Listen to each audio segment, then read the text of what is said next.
So welcome to the 7th lecture of module 6. So today we'll see another class of transducers, that is temperature transducers. We'll see thermocouples and thermistors in today's class. And first we'll go to thermocouples. So what is a thermocouple? So thermocouple, the basic principle is current flows in a circuit made up of two dissimilar metals if the junctions of the two metals are kept at different temperatures. That is, you take two metallic strips, two different metallic strips, you join them, you'll get two junctions, and if you keep the two junctions at different temperatures, then as it is a closed circuit, current will flow. Or else if it's not a closed circuit, and if one junction is open, that is, if it is a closed circuit, current flows, and if one of the junction is open, for example, that if the reference junction is open, then you can get a voltage across that open junction. So that voltage is directly proportional to the temperature difference existing between the two junctions.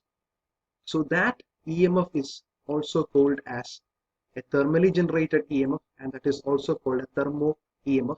And this effect on which a thermocouple survives is called a Seebeck effect. Seebeck effect. So what is Seebeck effect? Seebeck effect is nothing but we have two dissimilar metals joined and kept at two different temperatures, then you'll get voltage at the open end, and that voltage is called a thermally generated EMF or thermo EMF, and this effect is called a Seebeck effect. Now we see the Seebeck coefficient, or it is also called as a sensitivity, which is nothing but the EMF produced per temperature. This is not time, this is temperature, which is equal to A plus BT plus CT square, where A, B and C are three different constants which are determined when we test a thermocouple at three different standard reference temperatures. So that is out of review of this lecture, but simply understand that these are three different constants. Okay, so that is it. Now we'll see the effect of sensitivity by seeing a table. That is, there are different classes of thermocouples. I told that you can have different combinations of dissimilar metals. One combination is copper and constant, and another is chromal and constant. So different combinations are there. The composition of that combinations are also written here, and you can see the sensitivity. So sensitivity unit is in microvolt per degree Celsius. The Seebeck coefficient of sensitivity is S, which has a unit microvolt per degree Celsius. So for this type T type of a thermocouple, you can see the sensitivity is 15 to 60. That is, if it is 60, if it's taken as 60 microvolt per degree Celsius. That is, if there is a change of 1 degree Celsius, if the temperature difference between the two junctions changes by 1 degree Celsius, then the sensitivity, then the output voltage will change by 60 microvolt. That's the meaning. Okay, so this is just to have a understanding of what things happen in a thermocouple, just to understand and just to have some figures in mind regarding the sensitivity and all those things. Okay, now we'll move on to the construction of the thermocouples. So this is one material, that is X. This is another material, that is Y, and we have this as junction 1 and this as junction 2. So we expect the two junctions at two different temperatures, T1 and T2. In between, you may have different temperatures, but the difference in temperatures is ultimately T1 and T2 between the junctions. So in this case, as it's a closed circuit, the current will flow. How does the current flow? So when the temperature difference occurs, one element will have more concentration of electrons than the other. Definitely the work functions of the materials will be different. What is work function? That is, every material will have conduction electrons in its outermost shell or in the conduction band. How much energy you have to spend to take that electron out of the valency band or the conduction band, that is a work function. So based on the different work functions, presence of electrons or concentration of electrons will be more in one material than the other. So diffusion of electrons will take place from higher concentration to lower concentration, and this will ensure a circulation. And if this end is open, then there is no circulation of electrons, but you can see that one end will be more positive.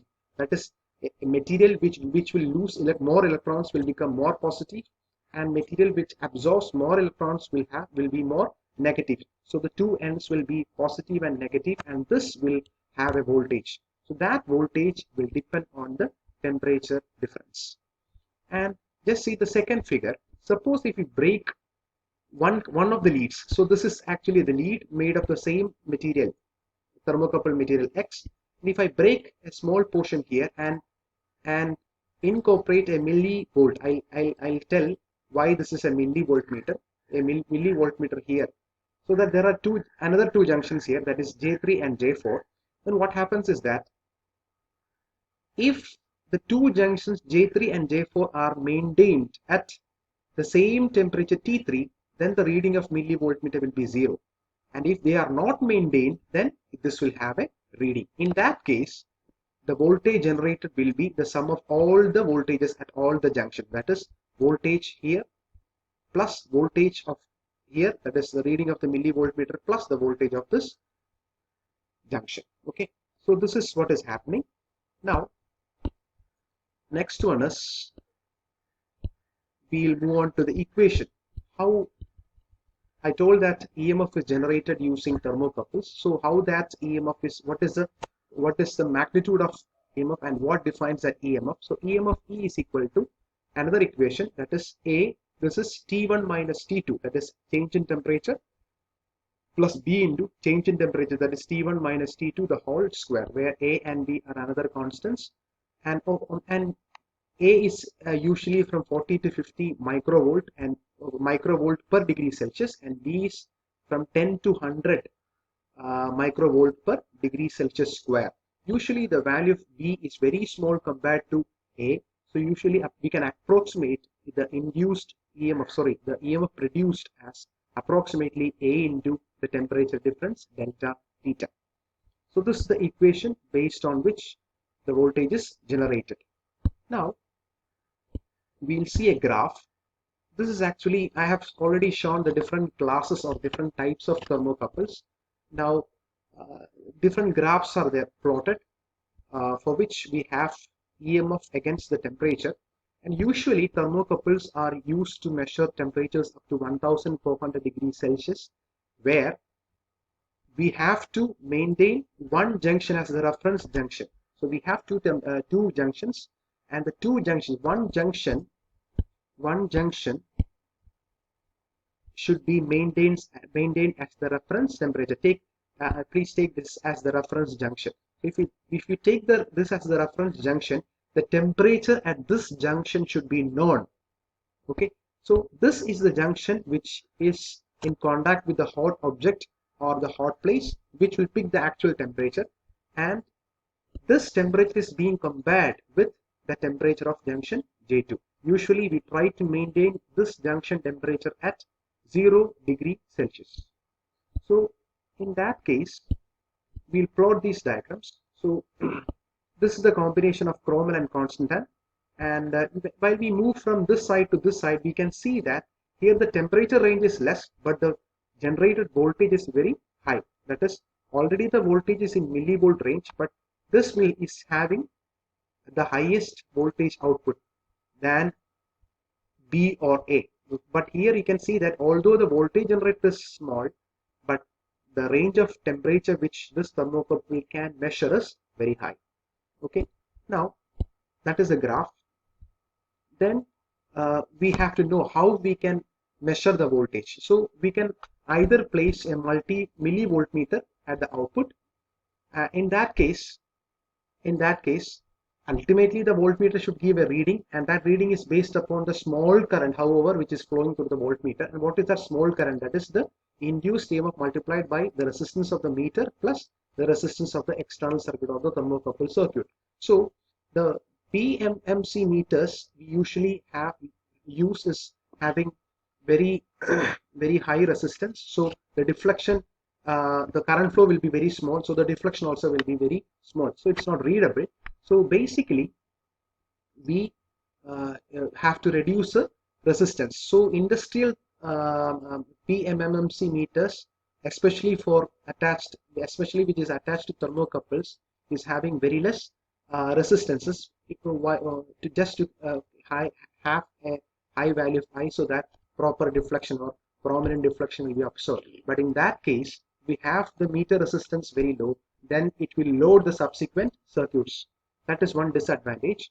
And next one is the measuring of output voltage, that is using a DC potentiometer. We know the application of DC potentiometer. One of the major application of DC potentiometer is to measure voltage, and that is actually a standard way of measuring voltage. Why?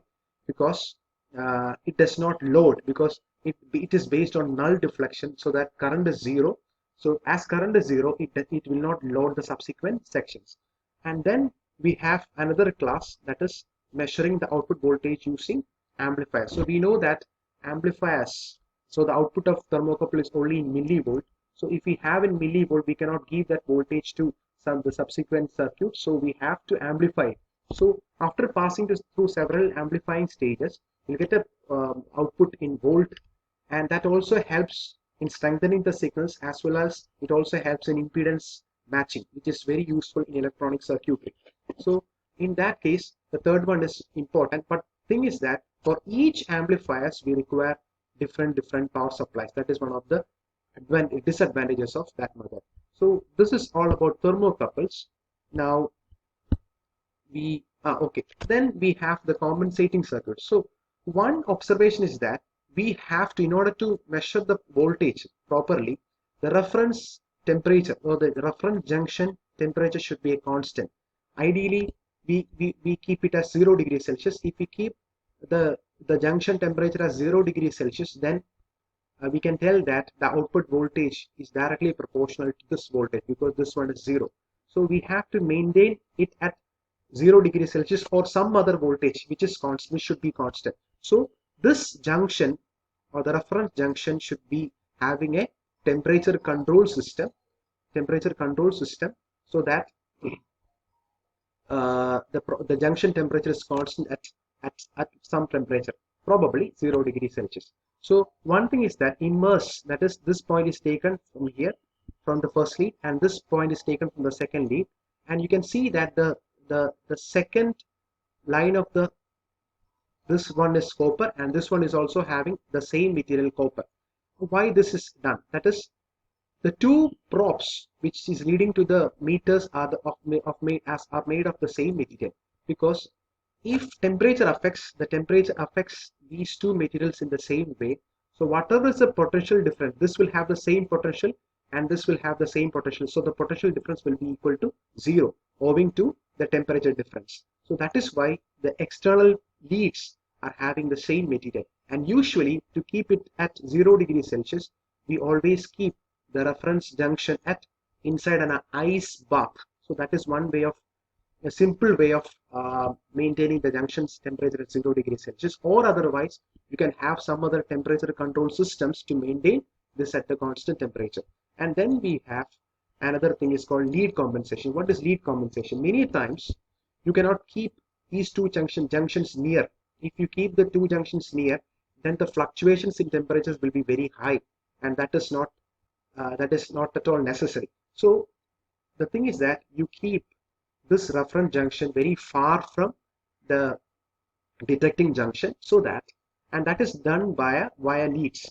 So what are the quality of the leads? The leads should be ideally of the same material. That is, if this is the X is the thermocouple material here, then the lead should also be of X. And if Y is the thermocouple material here, then the leads also should be Y, made of Y. So in that case, so much length of thermocouple material is required, and in that sense the cost will go high, and that is the ideal way of doing things, but you cannot do that. So the thing is that you can make some compromise, that is, select some materials similar to the characteristics of X or similar to the characteristics of Y, that is, EMF generated per degree Celsius is close to X and close to Y.